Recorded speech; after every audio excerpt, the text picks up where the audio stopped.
A millionaire walked into a sophisticated restaurant, not imagining that something there would change his life forever. Among the tables, a frail girl was collecting leftovers with a red apron and a gaze that said it all. When he asked the reason, her answer was as raw as it was impossible to ignore. In the twilight atmosphere of the Silver Spoon, one of New York City's most exclusive restaurants, Richard Kendall entered with the confident stride that had become his trademark. At 45, he commanded respect as the CEO of Horizon Technologies, a company whose market value had tripled under his leadership. His tailored Armani suit and the subtle platinum watch on his wrist were silent testaments to his success. Yet tonight, something else would capture his attention. As the maitre d' led him to his usual corner table, Richard noticed a small figure moving between the tables. A child, no more than 5 years old, wearing an oversized red apron, was carefully gathering leftover food into a small plastic container. The girl's methodical movements suggested this wasn't play but purpose. Her eyes, though young, held a seriousness that seemed profoundly out of place on such a small face. Richard watched, momentarily forgetting about his business dinner. The restaurant staff seemed to ignore the child completely, as if her presence was routine. When she approached his table to collect bread that remained in the basket, Richard gently spoke up. "Hello there," he said, his voice softer than usual. "That's quite a job you're doing." The girl looked up, startled. Her brown eyes widened with apprehension, but she didn't run away. Instead, she straightened her small shoulders and replied, "It's my reward. I help clean and they let me take food home." Her voice was clear and articulate, surprising Richard. "Your reward?" he echoed, unable to mask his concern. "Do you come here often?" "Every night," she nodded, adjusting her apron. "Except Mondays when they're closed." Richard felt something twist inside him, an emotion he hadn't experienced in years. "What's your name?" "Lily," she answered, glancing nervously at the kitchen doors. "I need to finish before Mr. Peterson sees me talking instead of working." "Is Mr. Peterson the owner?" Richard asked, already making mental notes. Lily nodded, then quickly added, "He's nice. He lets me take extra bread sometimes." Richard's dinner companions arrived then, 3 executives from a potential partner company. Throughout the meal, he found his attention drifting to the small figure circling the dining room. Every business platitude uttered across the table seemed hollow compared to the reality of a kindergarten-aged child working for food scraps mere feet away. When his associates left, Richard remained nursing a cognac and watching as Lily finished her rounds. When she headed toward the kitchen with her container, he approached the bar where a middle-aged man with a meticulously trimmed beard was reviewing receipts. "Mr. Peterson?" Richard inquired. The man looked up, instantly recognizing one of his most valuable customers. "Mr. Kendall, always a pleasure. Was everything to your satisfaction tonight?" "The food was excellent as always," Richard said diplomatically. "I'm curious about the young girl with the red apron." Peterson's smile wavered slightly. "Little Lily, sad situation, that one. Mother's sick, no father in the picture. We let her collect leftovers instead of throwing everything away. Helps us both, you know. No harm in it." "She can't be more than 5 years old," Richard said, his voice level but eyes sharp. "She's a tough little thing," Peterson shrugged. "Been coming here almost a year now. Started when her mother could still walk her here. Now she makes the trip herself." He said this as if it were an accomplishment to be proud of, not a 5-year-old navigating Manhattan streets alone. "And no one has questioned this arrangement?" Richard pressed. Peterson's expression hardened slightly. "Look, Mr. Kendall, I know what you're thinking, but we're helping her. Without this food, they'd have next to nothing. The system isn't exactly rushing to their rescue. I'm giving her dignity. She works for what she takes home." Richard wanted to argue that dignity shouldn't be something a kindergartner had to earn, but he held his tongue. Confrontation wouldn't help Lily. "I understand," he said instead. "Thank you for the explanation." He returned to his table just as Lily emerged from the kitchen, her red apron removed and folded carefully in her hands. Her plastic container was now tucked inside a small backpack. She wore a thin jacket that seemed inadequate for the October chill outside. Following an impulse he didn't fully understand, Richard approached her. "Lily, it's getting dark. Would you like me to walk you home?" She assessed him with surprising wariness for someone so young. "My mom says not to go with strangers." Your mom is very wise, Richard nodded. My name is Richard Kendall. I eat here often. He pulled out his business card, something he never gave to just anyone, and handed it to her. Now I'm not a complete stranger.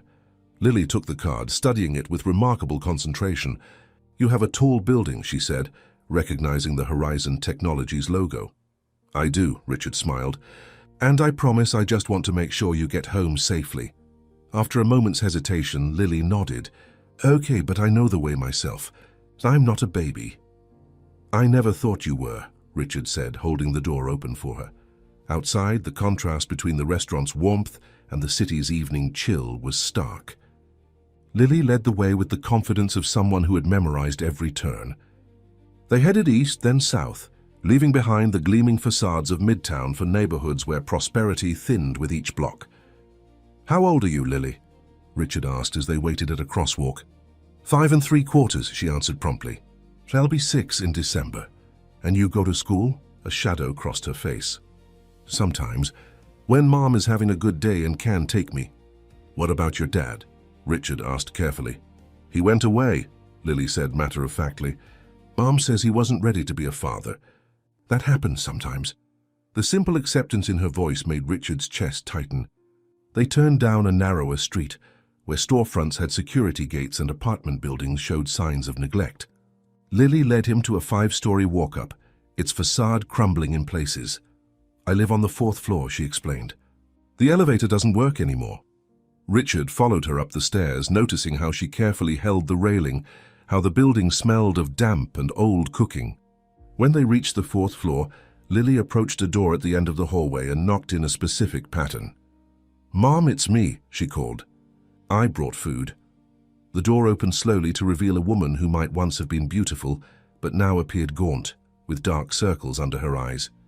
She wore a faded robe cinched tightly around her waist, and her blonde hair was pulled back in a simple ponytail. Her eyes widened with alarm when she saw Richard. Lily, who is this? She asked, her voice hoarse but protective, as she pulled her daughter closer. This is Mr. Richard, Lily explained. He has a building. He walked me home because it's dark. Richard extended his hand. Richard Kendall. I apologize for the intrusion, Miss Thompson. Emma Thompson, she replied, cautiously accepting his handshake. Her hand felt fragile in his. Thank you for escorting Lily, but we're fine. We don't need charity. Mum, Lily protested, Mr. Richard is nice. He gave me his card with his building on it. Emma glanced at the business card in Lily's hand, recognition dawning in her eyes. Horizon Technologies. You're that Richard Kendall. Richard nodded, suddenly uncomfortable with his wealth in the face of their obvious struggle. I was concerned about Lily walking home alone after I saw her at the Silver Spoon. Emma's expression hardened. Mr. Peterson lets her bring home food. It helps us get by. I understand, Richard said carefully, but surely there are better options than having your daughter work for scraps. Better options? Emma's laugh was bitter. Mr. Kendall, when you've exhausted every better option, you take what you can get. Now, if you'll excuse us, Lily needs to eat and get to bed. Richard knew he was being dismissed, but felt unable to simply walk away. Miss Thompson, I don't mean to overstep, but if there's any way I could help. We've managed this long without a billionaire's pity, Emma interrupted, though her voice lacked conviction.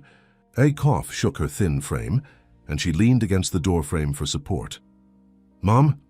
Lily's voice was small, worried. I'm okay, sweetheart, Emma assured her, but Richard could see she was anything but. Please, Richard said quietly. At least let me help you get to a doctor. Emma looked at him, pride battling with pragmatism in her eyes. Finally, she sighed. Why? Why would you care about 2 strangers? Richard looked at Lily, who was unpacking her container of food scraps with the seriousness of a surgeon handling vital organs. Then he looked back at Emma, seeing the fierce protection in her eyes despite her weakened state. Because tonight I saw something that I can't unsee, he answered honestly. And I don't think I could live with myself if I just walked away. Emma studied him for a long moment, then stepped back slightly, a silent invitation to enter their small world. As Richard crossed the threshold, he had no way of knowing how completely this decision would transform not just their lives, but his own. The apartment was smaller than Richard had expected, a single room with a curtained-off area, that presumably served as a bedroom. A kitchenette occupied one corner, its countertop cluttered with pill bottles and a hot plate. The furnishings were sparse: a worn sofa, a small table with two mismatched chairs, and a bookshelf, stuffed with children's books, perhaps the only luxury afforded to Lily. "Please sit," Emma said, gesturing to the sofa while she helped Lily unpack her food container at the table. Richard noticed how Emma's hands trembled slightly as she transferred the restaurant leftovers onto chipped plates. He sat, taking in the details of their lives. Despite the obvious poverty, the apartment was meticulously clean. Crayon drawings adorned the walls, mostly depicting a blonde woman and a small girl holding hands beneath bright suns and rainbow skies. On the windowsill, a row of small plants grew in repurposed cans, a touch of life and color in the otherwise bleak space. "What exactly do you do at Horizon Technologies, Mr. Kendall?" Emma asked as she settled Lily at the table with her dinner, a hodgepodge of half-eaten bread rolls, vegetable sides, and what appeared to be portions of steak trimmed from customers' plates. "Please, call me Richard," he said. "I'm the CEO. We develop software solutions for healthcare systems." He paused, watching as Emma took only a small portion for herself, leaving the majority for her daughter. "Biz Thompson, won't you eat more?" "Emma," she corrected him. "And I'm not very hungry tonight." Lily looked up from her plate. "Mom always says that. She gives me the big parts and takes the small parts." Emma shot her daughter a gentle look of reproach. "Lily, remember our conversation about some things being private?" Richard reached for his phone. "Would you mind if I ordered some dinner for all of us? I haven't eaten properly myself." "We don't need," Emma began. "Pizza." Lily interjected hopefully, then immediately looked down at her plate. "Sorry, Mom." Richard saw the conflict in Emma's eyes, pride warring with practical need. "Please," he said quietly, "for my sake. It would make me feel better about intruding on your evening." After a moment, Emma nodded slightly. Richard ordered, adding a grocery delivery with essentials he suspected they needed. While they waited, he gently steered the conversation toward Emma's condition. "How long have you been ill?" he asked. Emma sighed, twisting a loose thread on her robe. "It started about 18 months ago. Nothing dramatic: fatigue, persistent cough. I thought it was just stress." She glanced at Lily, who was now coloring at the table, seemingly absorbed but undoubtedly listening. "I was working 2 jobs then, trying to get back on my feet after my dad left," Lily supplied without looking up from her drawing. "Yes," Emma acknowledged softly. "Anyway, by the time I got to a clinic, what started as pneumonia had become something more complicated. Without insurance, I received basic treatment, but I needed follow-up care I couldn't afford." She shrugged, a gesture of resignation that struck Richard as profoundly unfair. "I lost my jobs because I couldn't keep up. Then the medical bills started piling up, and here we are. What did you do before?" "For work?" Richard asked. A spark of something, pride perhaps, animated Emma's tired face. "I was a clothing designer. Not famous or anything, but I was building a reputation. I specialized in sustainable fashion, transforming discarded textiles into new pieces." She gestured toward a sewing machine in the corner, covered with a cloth. "I had an opportunity with Meridian Apparel about a year ago, a real breakthrough chance. Then suddenly the offer was withdrawn. They claimed to have received information that made me a liability." Richard frowned. "What kind of information?" "I never found out exactly, just that it was highly concerning and verified by multiple sources." Her laugh was hollow. "The closest I got to an explanation was a hint from an HR person who felt sorry for me. Apparently the report suggested I had connections to labor exploitation in overseas manufacturing, which is absurd. My entire career was built on ethical production." Before Richard could respond, a knock at the door announced the food delivery. The arrival of hot pizza transformed the atmosphere. Lily's eyes widened at the sight of a whole pie just for them, and even Emma couldn't suppress a smile at her daughter's excitement.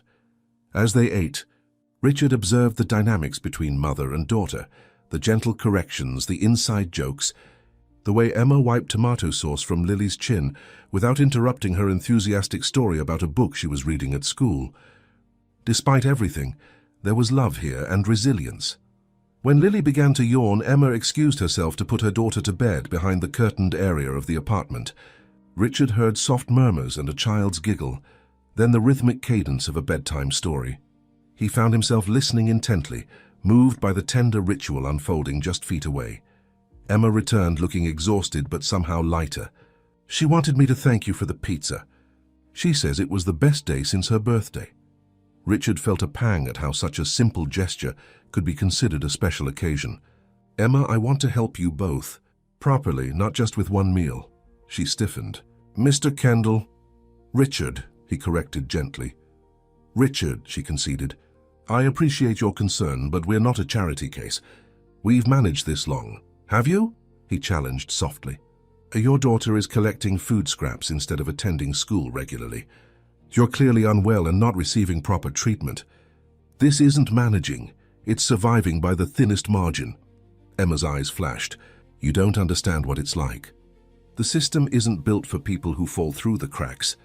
Every program has requirements we somehow don't meet. Every opportunity comes with catches we can't accommodate." She wrapped her arms around herself. "Do you think I want this for Lily? That I wouldn't give anything to change our circumstances?" "Then let me help," Richard insisted. "I have resources, connections. At minimum, you need proper medical care." "And then what?" Emma challenged. "You'll feel good about your charitable act and go back to your life, while we're left to figure out the next step?" "I've seen how this works, Richard. The wealthy swoop in, make grand gestures, then disappear when the reality of sustained support becomes inconvenient." Her words struck Richard like a physical blow, partly because he recognized their potential truth. How many charity galas had he attended, writing checks without ever following up on the actual impact? How many times had he considered his obligation fulfilled once the donation was made? "You're right to be skeptical," he acknowledged, "but I'm asking you to give me a chance to prove that I'm different." He reached into his pocket and placed a card on the table. "This is my personal number. Not my assistant's, not my office, mine. I'm coming back tomorrow with a doctor who makes house calls for my company executives. So after that, we can discuss next steps, whatever you're comfortable with." Emma studied the card, her expression guarded. "Why? Why would someone like you bother with someone like me?" Richard considered his answer carefully. "Because tonight, I saw your daughter performing a task no child should have to do, with more dignity and determination than most adults I know. Because you're clearly fighting with everything you have for her future. And because I have the ability to help, which means I also have the responsibility." A long silence stretched between them. Finally, Emma picked up the card. "The doctor can come. After that, we'll see." Richard nodded, accepting the conditional trust for what it was, a beginning. He stood to leave, suddenly aware of how intrusive his presence must seem in their small space. At the door, he turned back. "Emma, may I ask what you were designing before you became ill? What was your specialty?" The question seemed to surprise her. "Children's clothing, actually. Sustainable, durable pieces that could be adjusted as kids grow." "Why, just curious," Richard said. "I'll see you tomorrow." "Is 10 o'clock acceptable?" "We'll be here," Emma replied, a touch of wry humor in her voice. "It's not like we have a busy social calendar." Richard left the building and stepped into the night, the contrast between the world he'd just left and the one he was returning to stark in its inequity.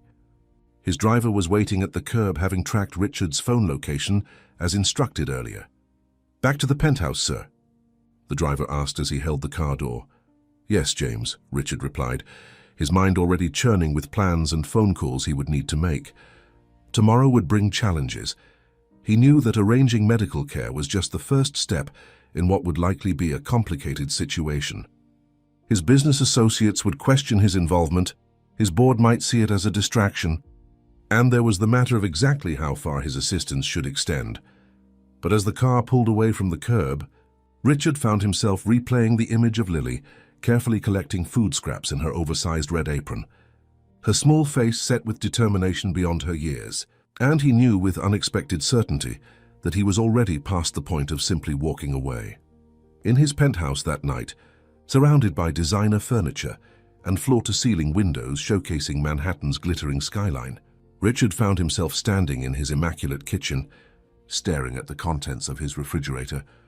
It was stocked weekly by his housekeeper, premium ingredients he rarely used since he typically ate at restaurants or ordered in. The abundance suddenly seemed obscene compared to the carefully rationed leftovers in Emma and Lily's apartment. He closed the refrigerator door and moved to his home office, opening his laptop. Before doubt could creep in, he began researching medical specialists for chronic respiratory conditions, educational options for children with interrupted schooling, and local organizations that supported single parents in crisis. As the night deepened, Richard found himself more engaged, more purposeful than he had felt in years. The familiar emptiness of his luxurious apartment, an emptiness he usually filled with work, seemed less oppressive as he focused on concrete steps he could take tomorrow. For the first time in longer than he could remember, Richard Kendall fell asleep, not thinking about market projections or acquisition strategies, but about a small apartment across town where a little girl in a red apron dreamed beneath crayon rainbows and her mother kept watch despite her own battles. The following weeks unfolded with a rhythm Richard hadn't anticipated. Dr. Eleanor Chen, his company's top medical consultant, diagnosed Emma with a treatable but serious respiratory condition exacerbated by prolonged pneumonia and inadequate medical care. The treatment plan was comprehensive: medication, proper nutrition, regular checkups, and critically, a healthier living environment. "That apartment is making her worse," Dr. Chen told Richard privately after her third visit. "The building has moisture issues, possibly mold. She needs clean air and less stress to fully recover." Richard nodded, already formulating plans. He'd secured Emma's permission to cover her medical expenses, presenting it as a temporary arrangement until she could get back on her feet. Pride made her resistant initially, but Lily's needs proved a powerful motivator. Today marked his 11th visit in 3 weeks. Richard knocked on the apartment door, carrying grocery bags and a children's book he'd spotted in a bookstore window. The door opened to reveal Lily, her face lighting up when she saw him. "Mr. Richard, did you bring the strawberry yogurt?" She bounced on her toes, a dramatic change from the serious child he'd first encountered. "Hello to you too," he chuckled, stepping inside. "And yes, it's in the blue bag." Emma emerged from the bathroom, her hair damp from a shower, looking marginally healthier than when they'd first met. The dark circles under her eyes had lightened, and she'd regained a hint of color in her cheeks. "Sorry, I wasn't expecting you for another hour," she said, self-consciously tightening the belt of her robe. "My last meeting finished early," Richard explained, setting down the groceries. "I can come back if this isn't a good time."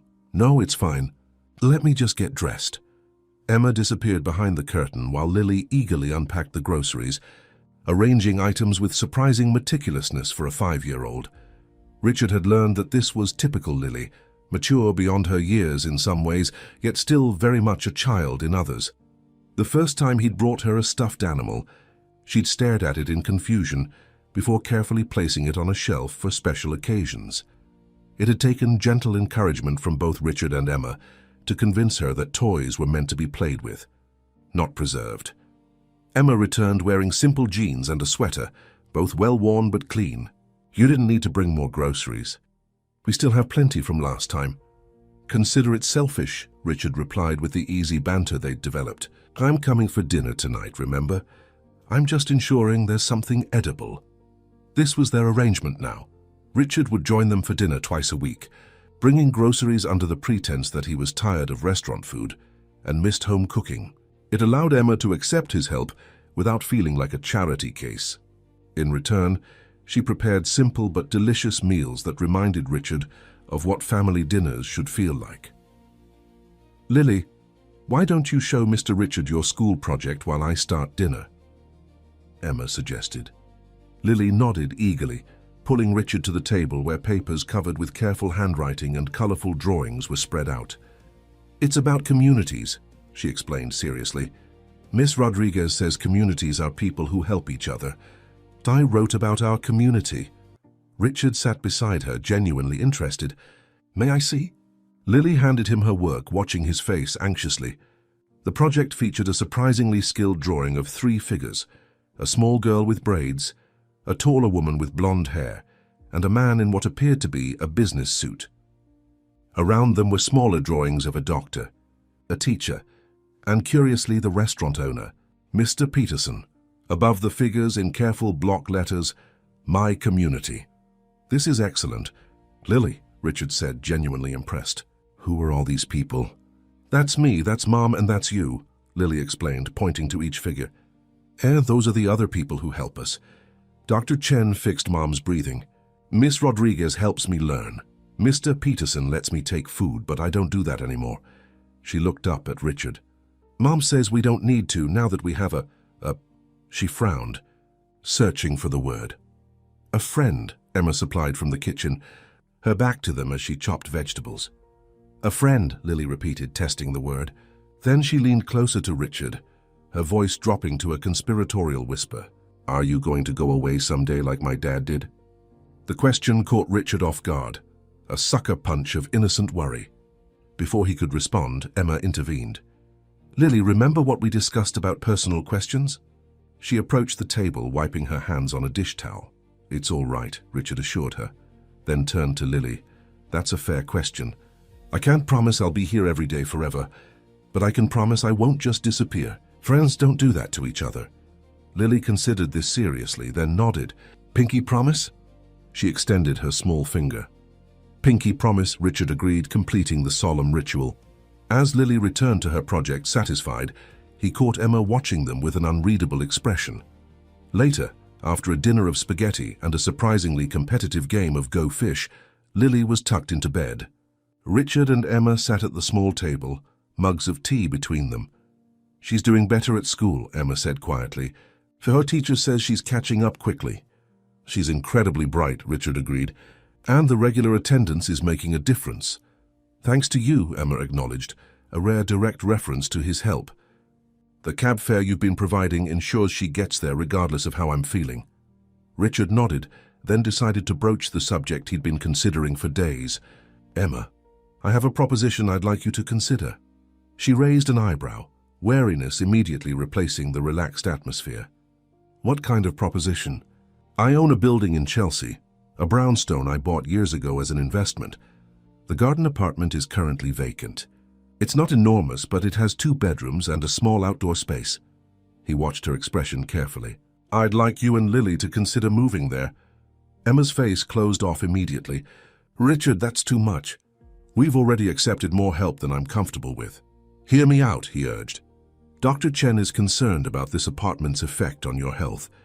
The Chelsea place is clean, has good air quality, and is 6 blocks from Lily's school. We could never afford... I'm not offering charity, Richard interrupted. I'm offering an opportunity. The garden level needs renovation before I can list it at market rate.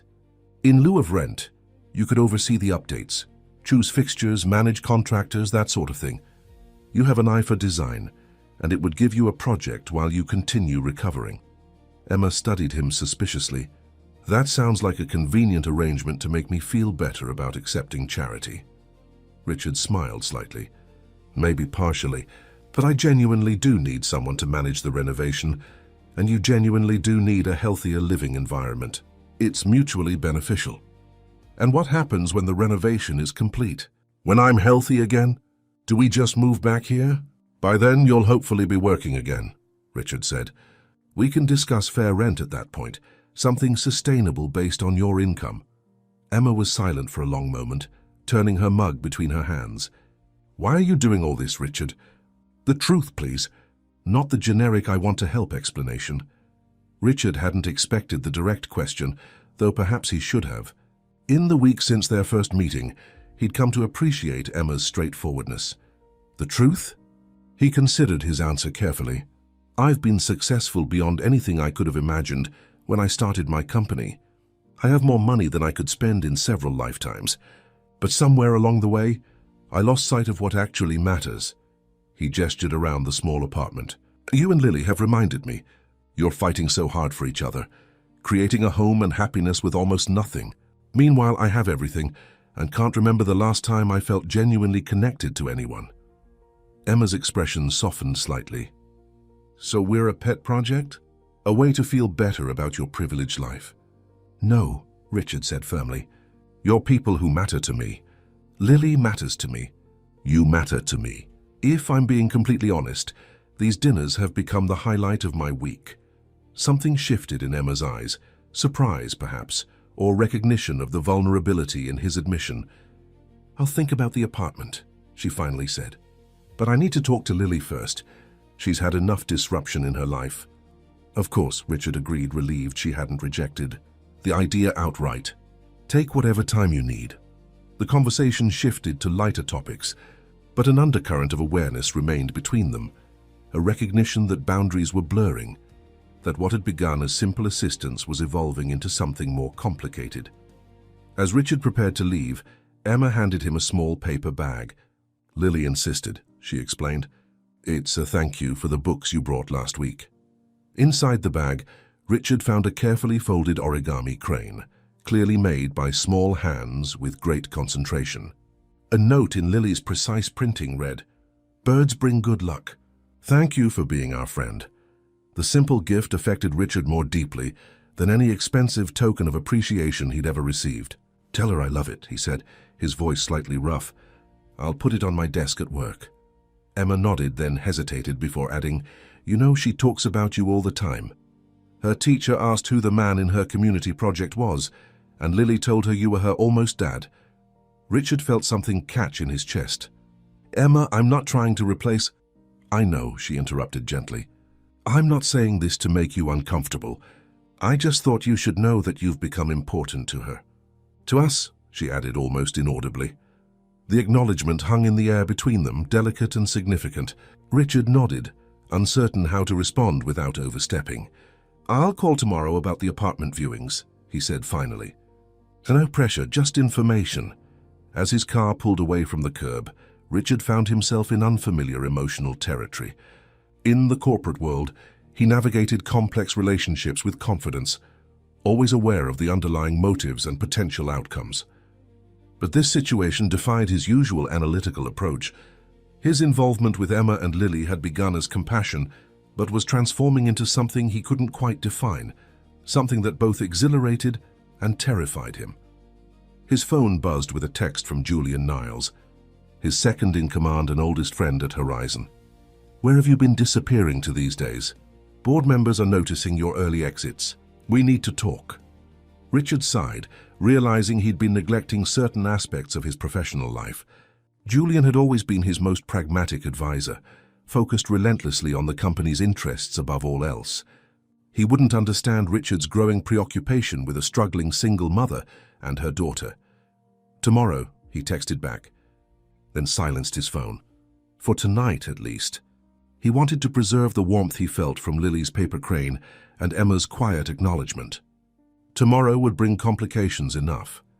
Julian Niles waited in Richard's office, examining the origami crane now perched prominently on the otherwise meticulously organized desk.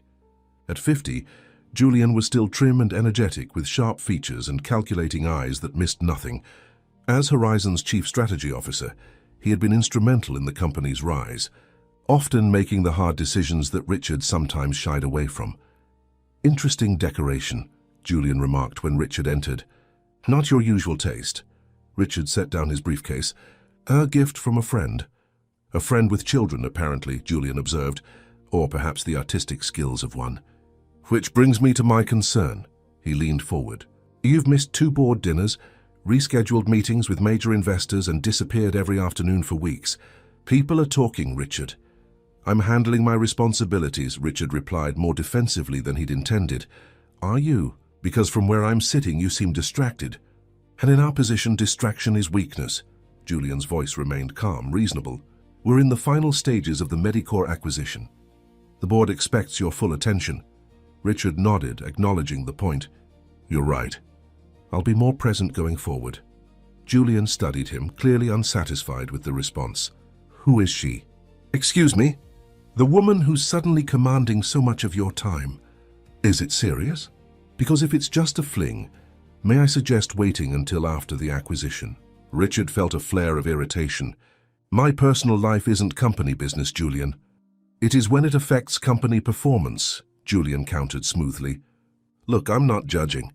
God knows you deserve some happiness after Sarah." He referred to Richard's ex-wife, whose divorce settlement 3 years earlier had been as public as it was acrimonious. "Just be careful. The board remembers how that distracted you." "This is different," Richard said firmly. Julian raised an eyebrow. "So there is someone interesting." He leaned back. "Well, whoever she is, I hope she's worth the attention you're diverting from the company you built." The conversation shifted to business matters, but Richard remained unsettled. Julian knew him too well, could read the changes in him with uncomfortable accuracy. More concerning was the reminder of his responsibilities to Horizon, responsibilities he couldn't simply set aside, no matter how compelling his reasons. Later that afternoon, Richard sat in a coffee shop near Emma's apartment, waiting for her. They had viewed the Chelsea brownstone that morning, and he'd left her to discuss it privately with Lily.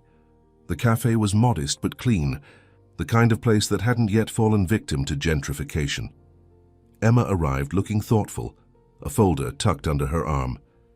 "Sorry I'm late," she said, sliding into the booth across from him. "Lily's teacher wanted to talk about her progress. Good news, I hope?" "Very good," Emma smiled. "She's thriving. The teacher says she's showing academic abilities well above grade level, especially in reading and math." Richard felt a disproportionate surge of pride. "That's fantastic." "It is," Emma agreed, then took a deep breath. "About the apartment, we'd like to accept your offer. Lily was so excited about having her own room that I couldn't bear to disappoint her." Relief washed over Richard. "You won't regret it.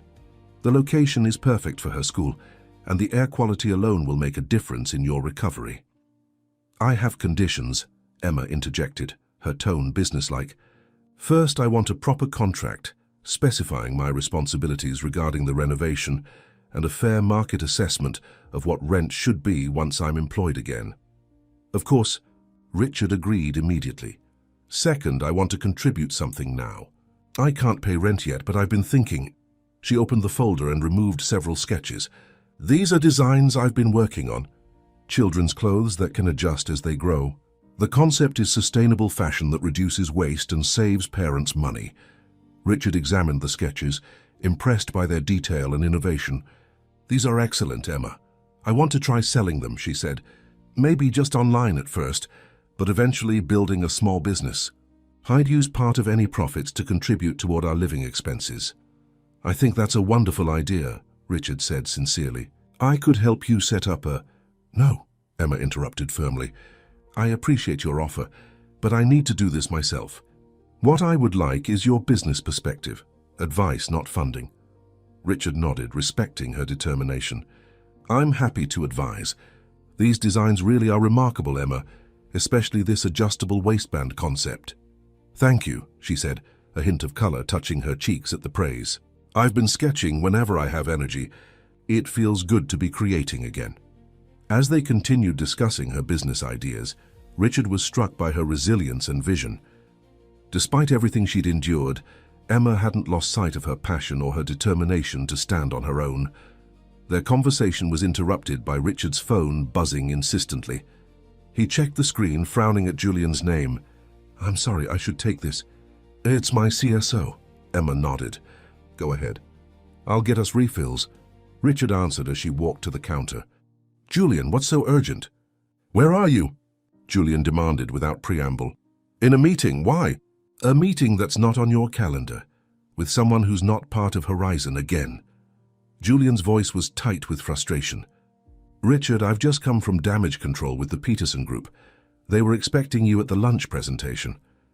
Richard closed his eyes, cursing inwardly. He'd completely forgotten the meeting. "I apologize." "Something came up. Something or someone?" Julian asked pointedly. "Look, I've had my assistant reschedule, but the Peterson representatives weren't happy." "This isn't like you, Richard." "It won't happen again," Richard promised, watching as Emma ordered at the counter. Her profile in the afternoon light struck him with unexpected force, the quiet dignity she maintained despite everything. "It better not," Julian warned. "By the way, I've been meaning to ask, what's this research request you sent to legal about Meridian Apparel's hiring practices?" "That's nowhere near our industry." Richard tensed. He'd asked the legal department to look into Emma's situation with Meridian, hoping to understand what had happened. "Just exploring potential partnerships. Nothing concrete." Julian sounded skeptical. "Well, whatever it is, try to stay focused on Medicore for the next few weeks. We've worked too hard to lose momentum now." After ending the call, Richard sat troubled. Julian was right. He had responsibilities he couldn't ignore. a company depending on his leadership. Yet as Emma returned with fresh coffee, he couldn't bring himself to regret the time he'd invested in helping her and Lily. "Problem at work?" she asked, sliding his cup toward him. "Nothing serious," he assured her. "Just a scheduling conflict." Emma studied him with unexpected perception. "Richard, I've been meaning to ask, is your involvement with us causing issues for you professionally? Because the last thing Lily and I want is to complicate your life." "You haven't," he said firmly. "Your phone has rung 6 times during our coffee," Emma pointed out gently. "And you keep checking emails. It's okay if you need to focus on your company right now." Richard was struck by her consideration, how even in her difficult circumstances, she was concerned about imposing on him. "My work is always demanding," he admitted, "but helping you and Lily has given me perspective I didn't realize I was missing." Emma smiled slightly. "Still, we understand priorities. You built your company from nothing. Lily and I would never want to jeopardize that." The conversation shifted to moving logistics, but Richard remained preoccupied with the balance he was struggling to maintain. For the first time in years, his focus was divided, and he wasn't entirely comfortable with the feeling. 2 days later, as movers transported Emma and Lily's modest belongings to the Chelsea brownstone, Richard received an unexpected call from his legal department. "Mr. Kendall, about that Meridian Apparel inquiry," began Andrea Hayes, his head counsel. "We found something concerning. The complaint file against Emma Thompson wasn't just suspicious. It appears to have originated from within Horizon." Richard froze. "What are you saying?" "The documentation submitted to Meridian claiming Ms. Thompson was involved in labor exploitation came from a Horizon email server," Andrea explained. "It was anonymous, but the digital trail leads back to us." "That's impossible," Richard said. "We have no connection to Meridian or the fashion industry." "That's what makes it so strange," Andrea agreed. "The information was damaging enough that Meridian immediately rescinded their offer to Ms. Thompson. It claimed she had been involved in a sweatshop scandal in Indonesia, completely fabricated, as far as we can tell." "Who sent it?" Richard demanded. "We're still tracing that," Andrea replied. "The account was created and deleted the same day, but whoever did it knew our systems well enough to cover their tracks. It had to be someone with significant internal access." After ending the call, Richard sat stunned. Someone at Horizon had deliberately sabotaged Emma's career opportunity. But who? And why target a struggling designer with no apparent connection to the company? The question plagued him as he arrived at the brownstone to help Emma and Lily settle in. The garden apartment had been professionally cleaned and painted in preparation for their arrival. Though modestly furnished, it was a world away from their previous living situation. Lily's excitement was infectious as she explored her new bedroom, marveling at the small garden visible through her window. "Mom, there's a squirrel out there. Can we feed him?" Emma smiled, looking more relaxed than Richard had ever seen her. "We'll have to research what's healthy for squirrels first."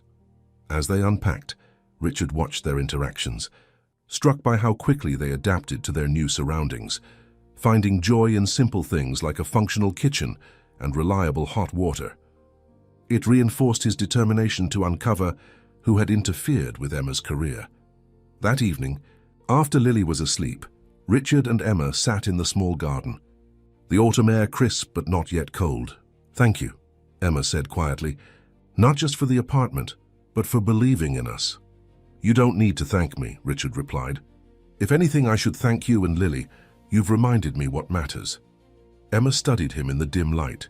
"Something's troubling you, though. You've been distracted all evening." Richard hesitated, unsure whether to share what he'd learned. Finally, he decided on honesty.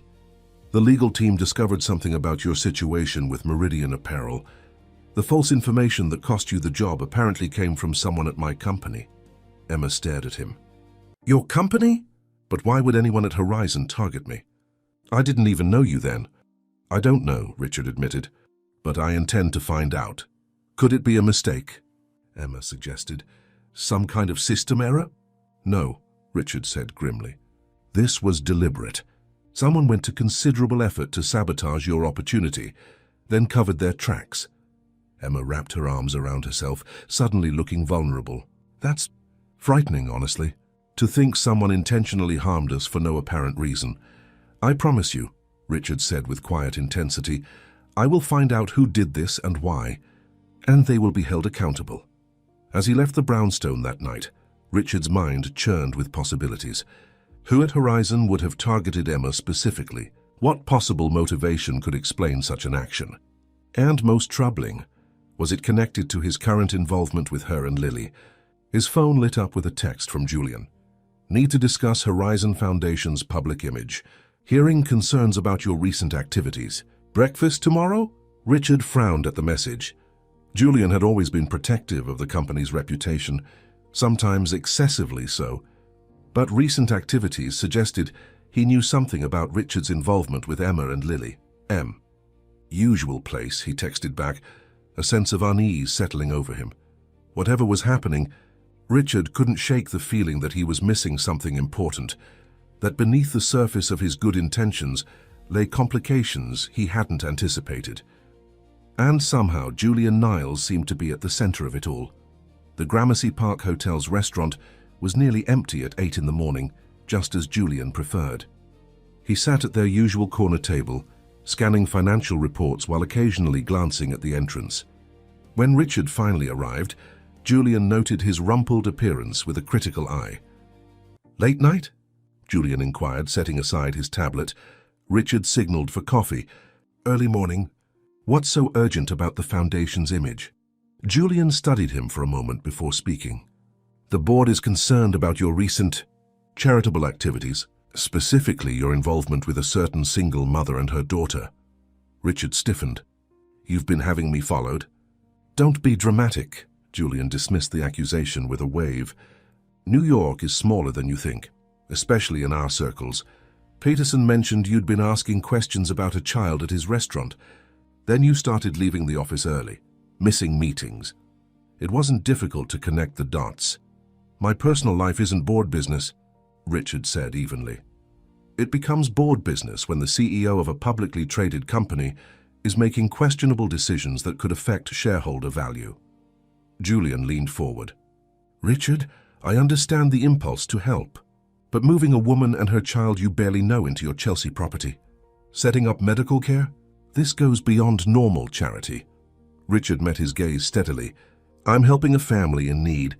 Nothing inappropriate is happening. Perception matters more than reality, Julian countered. You know this. What happens when the media picks up the story? Tech billionaire moves struggling single mother into his property.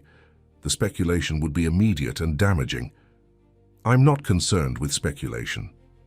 Well, the board is, Julian said sharply, and they're not alone. I've received calls from 2 major investors expressing concern about your focus.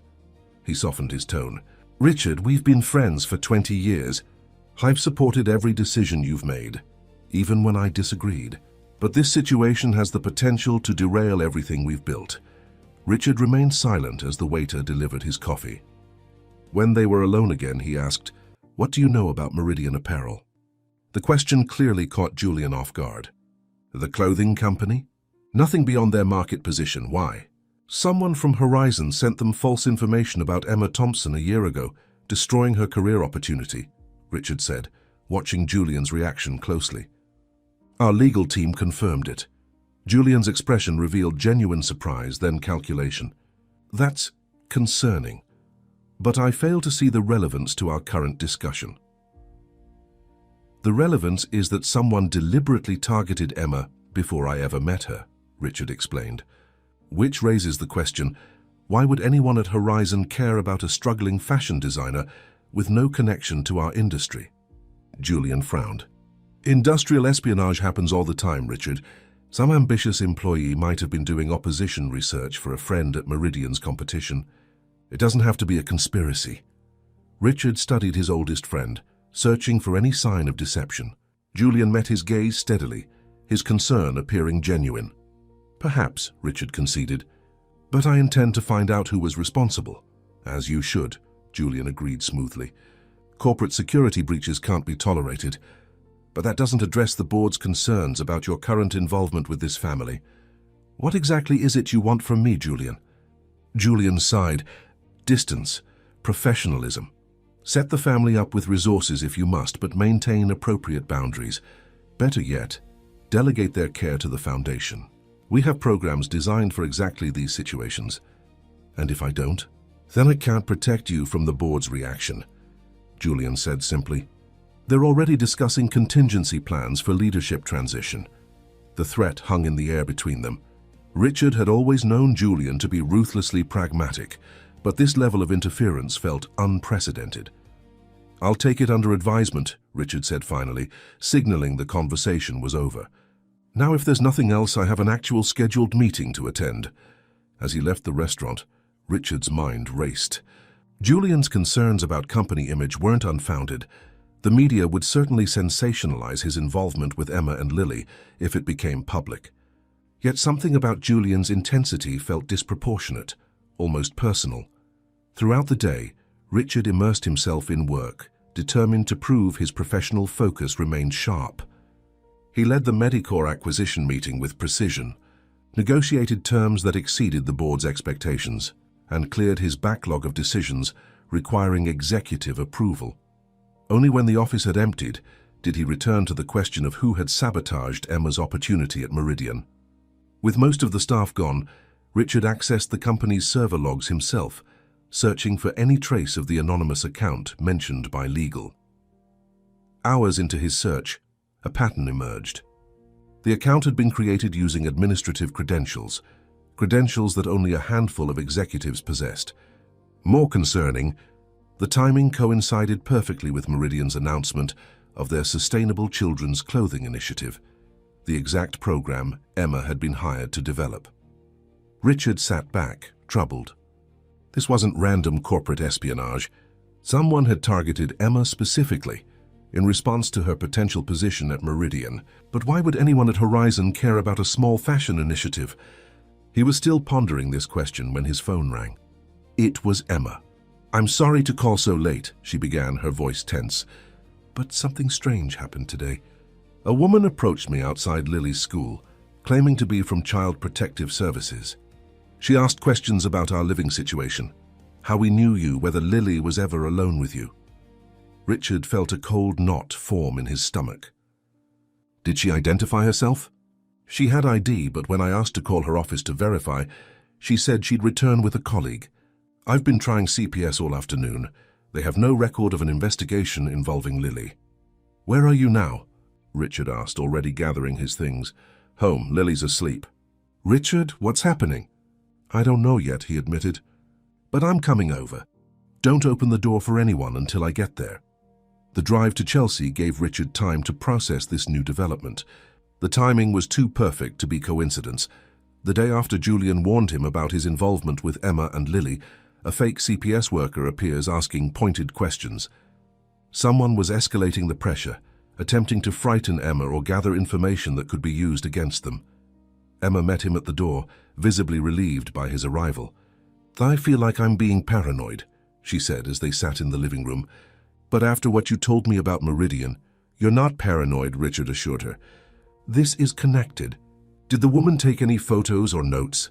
"She was recording our conversation on her phone," Emma recalled. "Said it was standard procedure." Richard nodded grimly. "They're building something, documentation, a narrative." "But why?" Emma asked, genuine bewilderment in her voice. "We're nobody. What possible threat could Lily and I pose to anyone?" The question haunted Richard as he checked the apartment's security, ensuring all windows and doors were properly locked. The brownstone had a modern security system he'd had installed before they moved in, but he found himself wishing he'd implemented more extensive measures. "I think," he said carefully, "that you're not the target." "I am?" Emma stared at him. "That makes even less sense. Why would hurting us hurt you? We've only known you a few weeks." Richard hesitated, then decided on complete honesty. "Because in those weeks you and Lily have become important to me. More important than some people at Horizon are comfortable with." Understanding dawned in Emma's eyes. "You think someone from your company is behind this?" "I can't prove it yet," Richard admitted. "But yes, I do." Emma was quiet for a long moment. "Richard, Lily and I appreciate everything you've done for us. But if our presence in your life is causing these kinds of problems, perhaps we should—" "Don't," he interrupted more forcefully than intended. Don't suggest pulling away as the solution. That's exactly what they want. The intensity of his response surprised them both. Richard took a breath, moderating his tone. Emma, before I met you and Lily, my life was nothing but work. Endless meetings, acquisition strategies, profit margins. I was successful by every conventional measure, and completely empty inside. He met her gaze directly. You two have reminded me there's more to life than quarterly reports and stock prices. Emma's expression softened. Richard, I'm glad we've had a positive effect on your life. But I have to think about Lily's safety and well-being first. If someone is targeting us because of our connection to you, I understand, Richard said quietly, and I would never want to put either of you at risk. If you feel it's best to create distance between us, I'll respect that decision. But please know I'm capable of protecting you both if you'll let me. The vulnerability in his request hung between them. After a long moment, Emma reached out and took his hand, the gesture bridging more than just physical distance. We're not going anywhere, she said firmly. Whoever is doing this doesn't get to decide who's in our lives. But we need to be smart about this, Richard. For Lily's sake. Relief washed over him, followed immediately by renewed determination. Tomorrow I'll arrange for additional security, discreet but effective, and I'll continue investigating the Meridian connection. Whoever is behind this left traces, and I will find them. Later, as Richard prepared to leave, he paused in the hallway where Lily had hung her latest artwork, a colorful depiction of their new home, complete with the garden squirrel she'd been delighted to discover. The simple joy in her creation reinforced his resolve. I'll get to the bottom of this, he promised Emma at the door. In the meantime, call me immediately if anything else unusual happens. She nodded, then hesitated. Richard, there's something else. Today, when I was picking up Lily from school, I overheard two mothers talking about a gossip item in page 6, something about the CEO of Horizon Technologies showing special interest in a disadvantaged family. They didn't mention names, but Richard tensed. Already in the press? That was faster than I expected. It wasn't detailed, Emma assured him. Just vague insinuations, but it confirms someone is trying to create a story. Let them try, Richard said with more confidence than he felt. We've done nothing wrong. As he drove home, his phone lit up with a text from Julian. Board emergency meeting called for 7 a.m. tomorrow. Media inquiries coming in about your charitable project. Need to talk before the meeting. Richard didn't respond, his suspicions hardening. The sequence of events was too coordinated, too precise. Julian had warned him. Then immediately the pressure had escalated. The fake CPS worker, the strategic media leak. It suggested not just opposition, but a calculated campaign. In his penthouse, Richard pulled out his laptop and began compiling everything he knew. The timeline of his involvement with Emma and Lily, the sabotage of Emma's Meridian opportunity, Julian's warnings, the false CPS visit, the media leak. When laid out chronologically, the pattern became unmistakable. Each escalation perfectly timed for maximum impact. This wasn't just about protecting Horizon's image. This was personal, meticulous, and increasingly dangerous. As midnight approached, Richard received an email from Andrea in legal. The subject line read simply, "Found something." The attached document was a buried record of a Horizon subsidiary, one Richard barely remembered approving, making a significant investment in a direct competitor to Meridian's sustainable children's clothing initiative. The timing of the investment, 1 week after Emma Thompson was removed from consideration for the Meridian project. The subsidiary's executive director, a former college roommate of Julian Niles. Richard stared at the screen, the final piece clicking into place with cold clarity. This wasn't about corporate image or Richard's focus on the company. This was about money, Julian's money, invested in a venture that would have faced serious competition from Emma's designs at Meridian. Julian hadn't just warned Richard away from Emma and Lily. He had been responsible for Emma's career derailment in the first place. And now that Richard was helping her rebuild, Julian saw his investment threatened once again. The realization settled over Richard like ice. His oldest friend, his most trusted advisor, had deliberately destroyed a woman's career for financial gain, then watched her and her child suffer the consequences, without a flicker of remorse. The question now was how far Julian would go to protect his investment, and how Richard would respond when they faced each other across the boardroom table in just a few hours. Dawn broke over Manhattan as Richard arrived at Horizon headquarters, the early hour ensuring the lobby was nearly empty. He'd spent most of the night preparing, gathering evidence and planning his approach. Now, as he rode the elevator to the executive floor, he steeled himself for the confrontation ahead. Julian was waiting outside the boardroom, impeccably dressed as always, fair tablet in hand and concern etched on his features. "Finally," Julian said, glancing at his watch. "The board is assembling. We need to align our strategy before—" "No," Richard interrupted calmly. "We don't?" Julian blinked, taken aback by the steel in Richard's voice. "Richard, you're not thinking clearly. This situation with the Thompson woman has become a liability. Page 6 is just the beginning. I've had calls from the Journal and—" "When did you decide to target Emma specifically?" Richard asked, watching Julian's reaction closely. "Was it when Meridian announced her hiring? Or did you know about her designs before that?"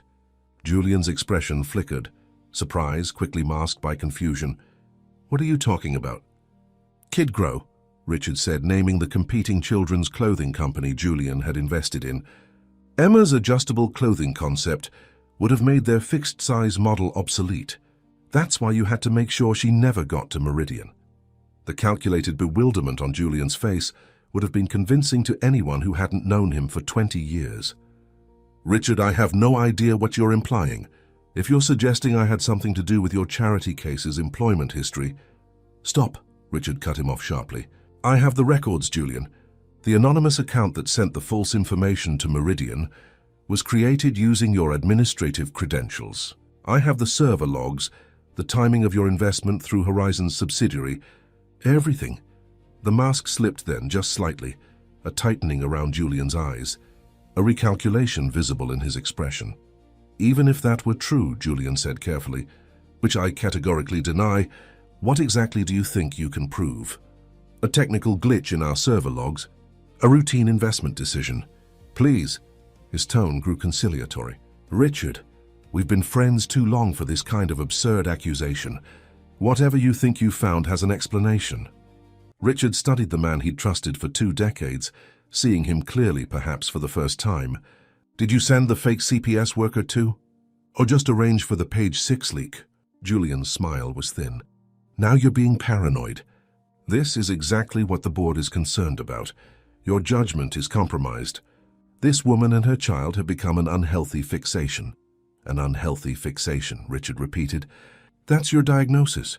Not that I simply recognized a wrong that needed to be righted." "Call it whatever makes you feel noble," Julian shrugged. "The board won't see it that way. They'll see a CEO who's neglecting his responsibilities, making questionable personal decisions, and now hurling wild accusations at his CSO to justify his behavior." For a moment, Richard almost doubted himself. Julian had always been persuasive, his confidence so absolute it could make reality seem malleable. But then Richard remembered Emma's face when she described losing her opportunity at Meridian, remembered Lily carefully collecting food scraps while wearing that oversized red apron. "Let's take this inside," Richard said, gesturing toward the boardroom. "I'm interested to hear how you'll explain everything to the full board." Julian's expression hardened. "Think carefully, Richard. Once we go through those doors, there's no turning back. For either of us." "I'm counting on that," Richard replied. The boardroom fell silent as they entered. 12 people sat around the massive table, their expressions ranging from concern to curiosity. Eliza Warren, the chairwoman, spoke first. "Richard, Julian, thank you for joining us at this early hour. We've called this emergency session to address the situation developing in the press regarding—" "If I may, Eliza," Richard interjected politely, "I believe there's a more fundamental issue the board should consider first." She gestured for him to continue, her sharp eyes assessing. Richard remained standing, deliberately positioning himself apart from Julian. "For the past month, I've been helping a single mother and her 5-year-old daughter who were in desperate circumstances. This assistance has apparently become a source of concern for some." He glanced briefly at Julian. "What you may not know is that this situation connects directly to Horizon in a troubling way. Over the next 15 minutes, Richard methodically presented the evidence he'd gathered. The sabotage of Emma's career opportunity, the server logs showing Julian's administrative credentials, the suspiciously timed investment in KidGrow, the escalating pressure tactics after Richard began helping Emma. Julian remained silent throughout, his expression impassive. Only someone who knew him well would notice the slight tension in his jaw, the calculating look as he assessed each board member's reaction. When Richard finished, Eliza turned to Julian. "These are serious allegations. How do you respond?" Julian's laugh was dismissive. "With all due respect to Richard's investigative skills, this is a desperate attempt to justify behavior that has raised legitimate concerns among our investors. Yes, I was involved with the KidGrow investment. It's proven quite profitable for our portfolio. No, I did not sabotage some random designer's career. The server credentials could easily have been compromised. Richard is seeing conspiracies where there are only coincidences. And the timing," Richard pressed. "Emma was hired by Meridian to develop exactly the kind of adjustable children's clothing that would compete directly with KidGrow's product line. 1 week after anonymous information destroys her opportunity. You invest in KidGrow through a Horizon subsidiary most board members don't even know exists. Business opportunities emerge constantly," Julian countered smoothly. "We pursued a promising investment. That's our job." The board members exchanged glances, clearly uncomfortable with the conflict unfolding before them. Eliza studied both men, her expression unreadable. "What is it you're asking for, Richard?" she finally asked. "An internal investigation," Richard replied, "conducted by an independent party with full access to our systems. If I'm wrong, I'll accept whatever consequences the board deems appropriate for making false accusations. But if I'm right," he looked directly at Julian, "then we need to address not just an ethical breach but potential legal liability." Julian's calm facade cracked slightly. "This is absurd. We're wasting valuable time that should be focused on the Medicore acquisition. Richard has allowed a personal charity project to cloud his judgment, and now he's dragging the entire board into his melodrama." "Actually," came a new voice from the doorway, "I think we should hear more." All heads turned to see Andrea Hayes from legal, holding a folder and looking apologetic for the interruption. "Ms. Hayes," Eliza acknowledged with surprise, "this is a closed board meeting." "I apologize for the intrusion," Andrea said, "but I've discovered additional information relevant to this discussion." She glanced at Richard. "Information I was only able to verify an hour ago." Richard nodded for her to continue, ignoring Julian's darkening expression. Andrea opened her folder. "In reviewing the server logs more thoroughly, we found that the anonymous account that contacted Meridian Apparel was accessed from a specific IP address, Mr. Niles's home network. Additionally, we've uncovered emails between Mr. Niles and executives at KidGrow discussing a potential obstacle, being permanently removed from consideration at Meridian." She placed the documents on the table. "The timing matches precisely with Ms. Thompson's dismissal." The room fell silent as board members processed this new information. Julian's expression had gone completely still, his eyes calculating as he assessed his position.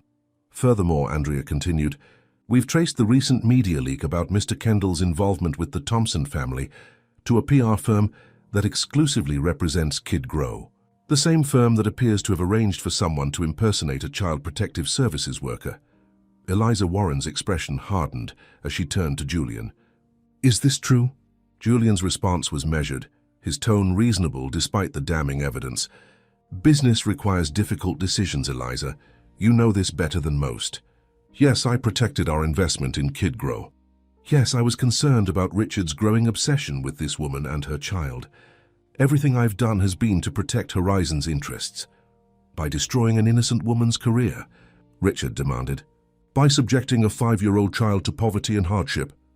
Julian's laugh was cold. "Don't be so dramatic, Richard. There are thousands of struggling single mothers in New York alone. This one simply had the misfortune of designing something that threatened a valuable investment." His gaze swept the room. "Each of you has made similar calculations. You've simply had the luxury of distance from the consequences." The board members shifted uncomfortably, avoiding eye contact. Richard realized with a sinking feeling that while Julian's actions might disturb them, they weren't entirely shocked. The ruthless pursuit of profit often involved casualties. Julian had simply been indiscreet enough to get caught. Eliza finally broke the silence. In light of this information, I believe we need to temporarily relieve Mr. Niles of his duties, pending a full investigation. She turned to Richard. As for your involvement with the Thompson family, while your intentions appear honorable, the board remains concerned about potential impacts on Horizon's public image. Richard straightened, suddenly clear about the choice before him. With respect, Eliza, if the board's primary concern is public image rather than the fact that our company was used to deliberately harm an innocent family, then perhaps my priorities no longer align with Horizon's. The implication hung in the air. Julian's smile was faint but triumphant. He recognized the opening Richard had just provided. Are you threatening to resign, Richard? Eliza asked carefully. I'm stating a fact, Richard replied. I founded this company to create technology that helps people. Somewhere along the way, profit became the only metric that mattered. I can't continue to lead a company that values its stock price over basic human decency. Julian seized the opportunity. This emotional response perfectly illustrates my concerns. Richard is willing to abandon the company he built, putting thousands of jobs at risk, all for a woman he barely knows. I know enough, Richard said firmly. I know Emma Thompson is a talented designer who had her career destroyed by corporate greed. I know her daughter Lily has shown more courage and dignity at 5 than many adults ever manage. And I know I can't continue to lead Horizon if we're unwilling to acknowledge and rectify the harm we've caused. The ultimatum silenced the room. Board members exchanged uneasy glances, calculating the impact of losing their founder and CEO against the public relations nightmare that could unfold if the full story emerged. Eliza's expression was unreadable as she considered Richard's position. Perhaps we should take a brief recess to consider. Her suggestion was interrupted by Richard's phone ringing. He glanced at the screen, immediately concerned when he saw Emma's name. Excuse me, I need to take this. Stepping into the hallway, Richard answered urgently. Emma, is everything all right? Her voice was tight with fear. Richard, Lily is missing. I went to wake her for school and she's not in her bed. The apartment door was unlocked. Ice flooded Richard's veins. Have you called the police? Yes, they're on their way, but Richard... Emma's voice broke. There was a note on her pillow. It said, if I go away, nobody will have to fight anymore. She must have overheard us talking last night about the person targeting us. I'm coming right now, Richard said, already moving toward the elevator. Stay there in case she's just hiding somewhere in the building. When he returned to the boardroom to collect his things, the tension was palpable. I have to go, he said simply. Emma's daughter is missing. Julian's expression flickered with what might have been genuine concern, or perhaps just calculation. Richard, I'm sure there's a simple explanation. Children wander off. Enough, Richard cut him off. This has gone far enough. A 5-year-old child is missing because she believes she's the cause of our conflict. Whatever happens next between us, Julian, remember that. As Richard turned to leave, Eliza spoke up. The board hasn't dismissed you, Richard. We haven't even voted on any action. Richard paused at the door. Right now, I don't care. There's a frightened little girl out there who matters more than any vote, any company, any position. That clarity at least I can thank Julian for. The elevator descent felt interminable. Richard's mind raced with possibilities. Where would a 5-year-old go if she wanted to remove herself from a situation? What places would Lily consider safe or familiar? As he burst into the lobby, his phone buzzed with a text from Emma. Police arrived. Checking building security cameras. Richard's driver was waiting outside, alerted by a hasty text during the elevator ride. Chelsea as fast as you can, Richard instructed, sliding into the back seat. As the car navigated morning traffic, Richard found himself mentally retracing Lily's known routines. School, the park 2 blocks from the brownstone, the small bakery where he sometimes took her for treats. None seemed likely as a destination for a child trying to go away. Then it hit him, the Silver Spoon, the restaurant where he'd first seen her, where she'd felt she had purpose and contribution.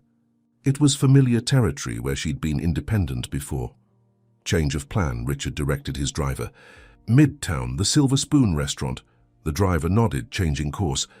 Richard texted Emma his hunch. then sat forward tensely as the car navigated crosstown traffic. Morning light was just warming the city streets when they arrived. The restaurant wouldn't open for hours, but Richard remembered Lily mentioning that deliveries came early. She would know this from her months of working there. Sure enough, as they approached, Richard spotted a small figure huddled in the service alley beside the restaurant, a familiar red apron clutched in her hands like a security blanket. "Stop here," he instructed the driver, then approached slowly, not wanting to frighten her. Lily looked up as his shadow fell across her, her small face tear-stained but resolute. "Mr. Richard," she acknowledged quietly, "I didn't think you'd find me." Richard crouched down to her level. "Your mum and I have been very worried about you, Lily." She looked down at her hands. "I heard you talking. Someone is being mean to you and Mom because of me." "No, sweetheart," Richard said gently. "Not because of you. Because of choices that adults have made. None of this is your fault. But if I go back to collecting food here," she reasoned with heartbreaking logic, "then you and Mom won't have to worry anymore. You can go back to your building and Mom will get better, and nobody will be mad." Richard felt something break inside him. The last barrier between professional calculation and pure human connection. This child, in her innocent wisdom, was willing to sacrifice her happiness and security to protect the adults in her life. "Lily," he said softly, "do you remember the pinky promise I made you?" She nodded. "I promised I wouldn't disappear. And I meant it." He held out his hand. "Your mom is very scared right now. Let's call her and let her know you're safe, okay?" Lily hesitated, then placed her small hand in his. "Are you sure I'm not making everything bad?" "I'm absolutely certain," Richard said firmly. "In fact, you and your mum have made my life better than it's been in a very long time." As he lifted Lily into his arms, her red apron still clutched in one hand, Richard felt a certainty settle over him. Whatever happened with Horizon, with Julian, with the board, this was what mattered. This child's trust, her mother's resilience, the family they might become together. His phone buzzed with an incoming call from Julian, but Richard silenced it without a second thought. Some choices once made defined everything that followed, and Richard had just made his. The weeks following Lily's disappearance unfolded with a momentum that swept all three of their lives into new territory. Richard's abrupt departure from the boardroom that morning had set events in motion that couldn't be reversed, nor did he want them to be. Emma had been waiting at the brownstone entrance when Richard arrived with Lily, her face a portrait of relief and lingering fear. The reunion between mother and daughter had been wordless at first, just Emma kneeling to gather Lily in her arms, holding her as if she might disappear again at any moment. "Don't ever do that again," Emma had finally whispered, her voice thick with emotion. "Nothing is worth risking your safety, Lily. Nothing." "I'm sorry, Mommy," Lily had replied, her small hands patting Emma's tear-stained cheeks. "Mr. Richard found me. He kept his promise." The simple statement had caught Emma's attention, her eyes rising to meet Richard's over Lily's head. Something had passed between them in that moment, an acknowledgement of boundaries crossed, of connections deepened beyond simple charity or gratitude. Now, 3 weeks later, Richard sat in his temporary office in a WeWork downtown, finalizing the press release that would formally announce his resignation as CEO of Horizon Technologies. The board had initially refused to accept it, fearful of investor reaction, but Richard had been adamant. After Julian's actions came to light, continuing as if nothing had happened was impossible. Julian himself had been placed on administrative leave pending investigation, but Richard harbored no illusions about the likely outcome. Men like Julian Niles rarely faced real consequences. At worst, he would receive a golden parachute and land softly at another corporation within months. The system was designed to protect its own. A knock at the door interrupted Richard's thoughts. His new assistant, Maya, poked her head in. "Emma Thompson is here to see you." Richard straightened, surprised. "Show her in, please." Emma entered, looking transformed from the woman he'd first met. Health had returned to her face, confidence to her posture. She wore a simple but stylish outfit, her own design, he knew, and carried a portfolio under her arm. "Is everything all right?" Richard asked, concerned by the unexpected visit. "Lily is fine," Emma assured him with a smile. "She's at school excelling in Ms. Rodriguez's class." She set her portfolio on his desk. "I came to show you something." Richard gestured for her to sit. "I'm intrigued." Emma opened the portfolio to reveal professional photographs of children modeling clothing, pieces he recognized as her designs, now brought to life in vibrant fabrics. The samples are finished, 5 complete outfits with the adjustable features fully implemented. "Emma, they're remarkable," Richard said, genuinely impressed as he examined the detailed photos. "When did you manage this?" "I've been working while Lily's at school," she explained. "A former colleague from design school connected me with a small manufacturing cooperative in Brooklyn. They're committed to ethical production methods, which aligns perfectly with my vision." Pride radiated from her as she turned to another page showing the clothes from different angles, demonstrating how they could be adjusted to accommodate a growing child. "What do you think?" "Be honest." "I think they're brilliant," Richard said sincerely. "The designs are beautiful, and the functionality is unlike anything I've seen. You've solved a real problem for parents." Emma's smile widened. "That's not all." She revealed the final page, a formal letter with the Meridian Apparel letterhead. "They've reconsidered my application. After the truth about the false accusations came out, they reached out to apologize and discuss a potential collaboration." Richard felt a surge of satisfaction. Following his resignation announcement, the full story of Julian's interference had leaked to the press, not through Richard, who had maintained a dignified silence, but through other Horizon employees disturbed by what had happened. The subsequent media coverage had not only cleared Emma's name but generated interest in her innovative designs. "That's wonderful news. Emma, you deserve this opportunity." She studied him for a moment. "What about you? Any regrets about stepping down?" Richard shook his head. "None. The company will continue without me. The board appointed Eliza Warren as interim CEO, which was actually my recommendation." "She has integrity. And your new venture?" Emma asked, gesturing around the modest office space. A smile touched Richard's lips. "Kendall Foundation is officially incorporated. We'll focus on supporting single parents with entrepreneurial ambitions, providing not just funding, but mentorship, childcare solutions, healthcare, the things that make success actually possible." "It suits you," Emma said softly. "Much better than endless acquisition meetings." "It does," Richard agreed, "though I'm still adjusting to the smaller office." They shared a laugh, the ease between them, a testament to how far they'd come from that first night in her apartment. "There's something else I wanted to discuss," Emma said, her expression growing more serious. "It's about the brownstone apartment." Richard tensed slightly. "Is there a problem? Do you need repairs?" "No, nothing like that. It's—" She hesitated. "Now that I have this opportunity with Meridian, I'll be able to afford proper housing for Lily and myself. I want to start paying rent, real rent, not the nominal amount we agreed on during my recovery." "That's not necessary," Richard began, but Emma held up a hand. "It is to me. You've done so much, Richard, but I need to stand on my own. Lily and I both do." Her expression softened. "I'm not saying we don't want you in our lives. Quite the opposite. But the foundation of whatever relationship we build moving forward needs to be equality, not dependence." Richard considered her words, recognizing the truth in them. The pride that had initially struck him as stubborn when they first met now revealed itself as essential dignity, a core value he deeply respected. "I understand," he said finally. "We can draw up a proper lease agreement." Emma nodded, satisfied. "Thank you. And speaking of Lily, she has a presentation at school next Friday. Community Helpers Day. She's asked if you would come." "I wouldn't miss it," Richard promised. As Emma gathered her portfolio, preparing to leave, Richard was struck by how different she looked from the exhausted woman he'd met that first night. Not just healthier, but more alive, her natural vibrancy restored. "I'm proud of you, Emma," he said quietly. "What you've accomplished in just a few months is remarkable." She paused at the door. "I had help," she acknowledged. "But more importantly, I had someone who believed in me when I couldn't believe in myself." Her smile held something new. Not gratitude, but partnership. "Lily and I will see you Friday? Maybe dinner after?" "I'll be there," Richard assured her.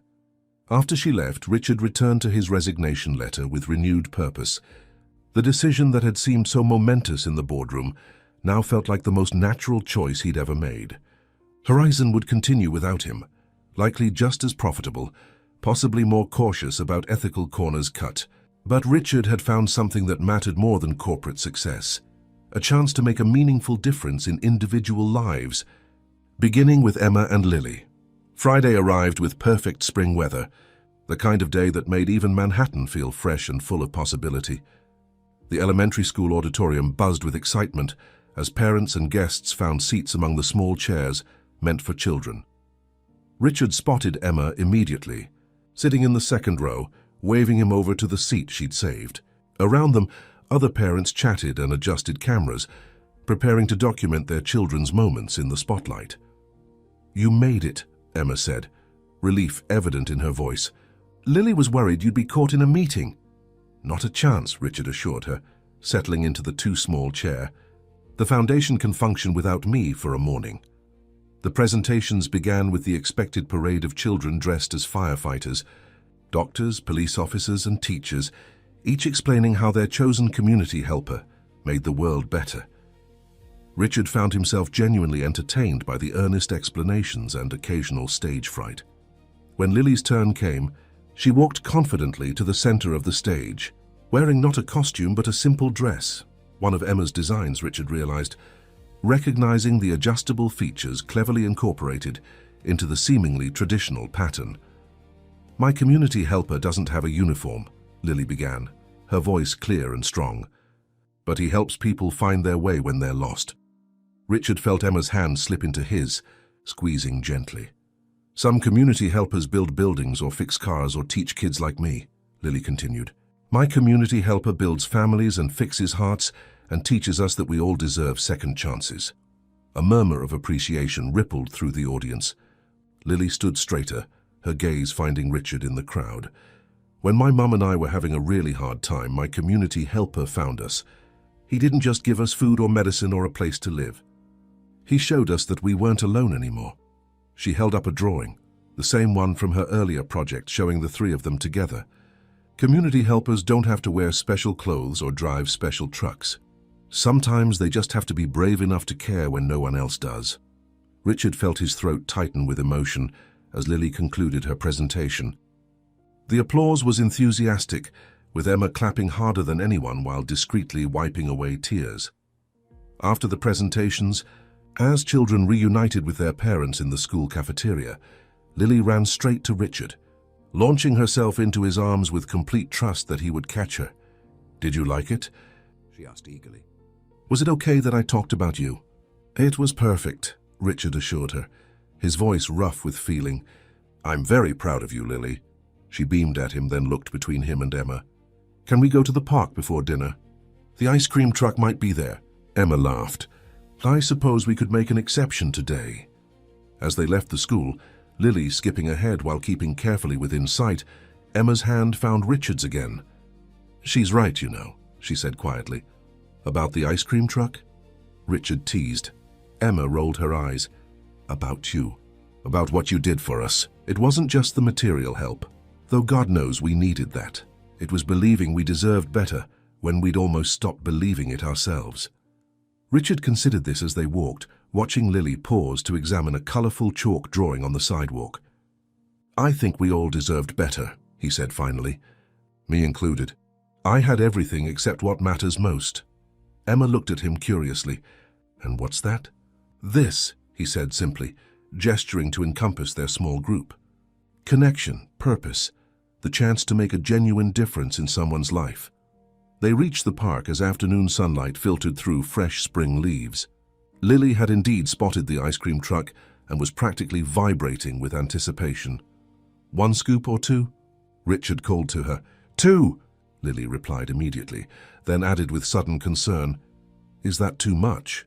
Richard exchanged a glance with Emma, both recognizing the echo of harder times when such small luxuries had been impossible. "Not today," he assured Lily. "Today is special."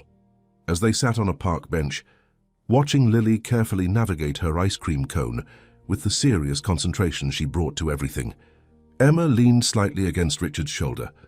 "What happens now?" she asked softly. "With us, I mean?" Richard considered the question. I think that's something we figure out together, one day at a time. No expectations, no obligations, just three people who found each other when they needed it most. Emma nodded, satisfied with the answer. I'd like that. Lily returned to them. Ice cream somehow smeared from her nose to her chin despite her best efforts at neatness. I saved some for you, she announced proudly, holding out a cone that had clearly suffered several strategic licks.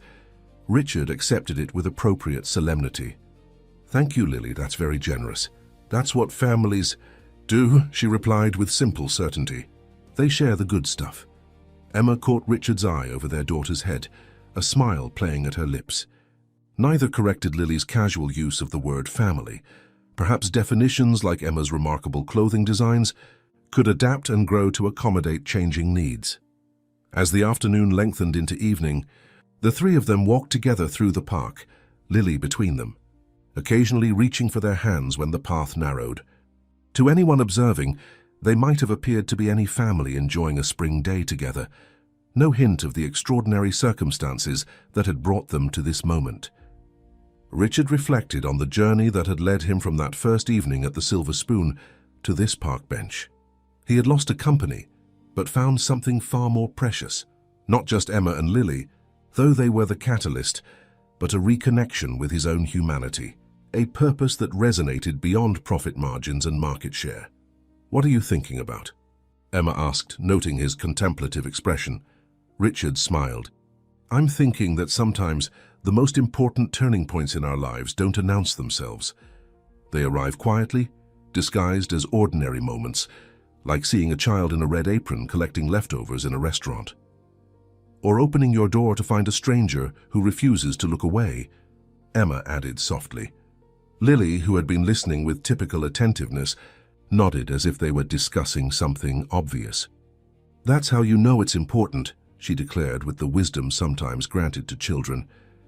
The big stuff doesn't need to be loud.